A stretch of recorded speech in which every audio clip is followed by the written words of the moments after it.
చెల్లి, తమ్ముడా, నీ జీవితంలో కూడా నీ చుట్టూతో ఉన్న కొన్ని పరిస్థితులు, దేవుడు నన్ను మర్చిపోయాడురా, దేవుడు నన్ను చిన్నచూపు చూశాడురా, నా ప్రార్థన అంటే దేవునికి ఇష్టం లేదనుకుంటా, నా కుటుంబం అంటే దేవునికి మనసు లేదనుకుంటా, ఎందుకో అందరూ మా ప్రార్థనలు దేవుడు విన్నారు, మా ప్రార్థనలు దేవుడు విన్నారు, ప్రతిఫలం ఇచ్చారని ఎంతోమంది సాక్ష్యం చెప్తున్నా, నా బ్రతుకులో మాత్రం ఆ మాటకు నోచుకోలేని అభాగ్యురాల్ని అని దావీదు అన్నట్లుగా నీ జీవితంలో కూడా చెల్లి, తమ్ముడా, మనసులో అనుకుంటున్నావా? కలవరపడకు. అలాంటి పరిస్థితుల మధ్యలో భక్తుడిని దావీదు చేసిన ప్రార్థన ఏంటో తెలుసా? యెహోవా లెమ్ము, బాధపరచబడు వారిని మరువక. ఓ మాట అంట, ఈ దేవుడు మరిచే దేవుడా? ఈ దేవుడు విడిచే దేవుడా? సియోను గర్భమున పుట్టిన తన బిడ్డను, గర్భాన పుట్టిన తన బిడ్డను ఏ తల్లైనా మరుస్తుందా? ఒకవేళ ఆ వారైనా మరచుదురేమో, నేను నిన్ను మరువను. యెషయా గ్రంథంలో వ్రాయబడిన మాట అని వెరుగుదువు కదా. దేవుడు నన్ను మర్చిపోయాడు అని అనుకుంటున్నావేమో. తమ్ముడా, చెల్లి, నిన్ను కన్న అమ్మ నిన్ను మర్చిపోదుగా. ఆ అమ్మ ఎక్కడున్నా ఆ పిచ్చి తల్లి ఆలోచనలు నీ చుట్టూతోనే ఉంటాయి కదా. నా బిడ్డ ఎట్లున్నాడో, నా కొడుకు ఎట్లుందో, నా కూతురు ఎట్లుందో. ఎస్, ఆ కన్న గర్భం, ఆ పిచ్చి తల్లి ఎక్కడున్నా నీ కోసం తహతహలాడుతూ నీ చుట్టూతోనే తన ఆలోచనలు తిరుగుతాయి కదా. ఒకవేళ అలాంటి ప్రేమను చూపిన తల్లి కొంతమంది కఠినాత్ములైన తల్లులుగా మారిపోయి కన్న తల్లి తన పిల్లను మరిచిపోతుందేమో, కానీ వారైనా మరచుదురు. కానీ నీ దేవుడు నిన్నెన్నడూ మరిచిపోయే దేవుడు కాదు.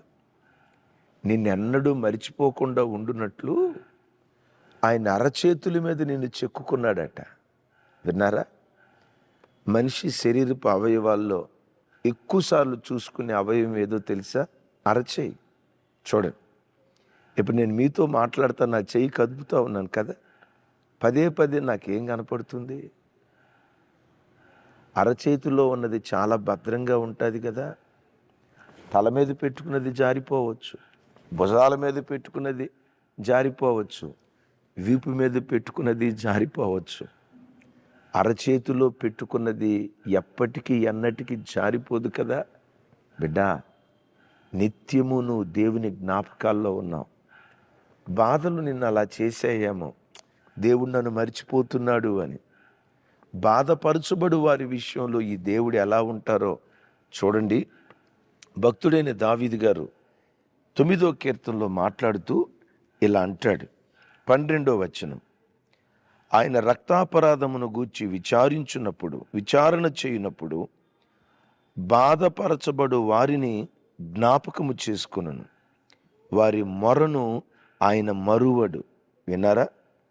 బాధపరచబడు వారిని జ్ఞాపకము చేసుకొనును, వారి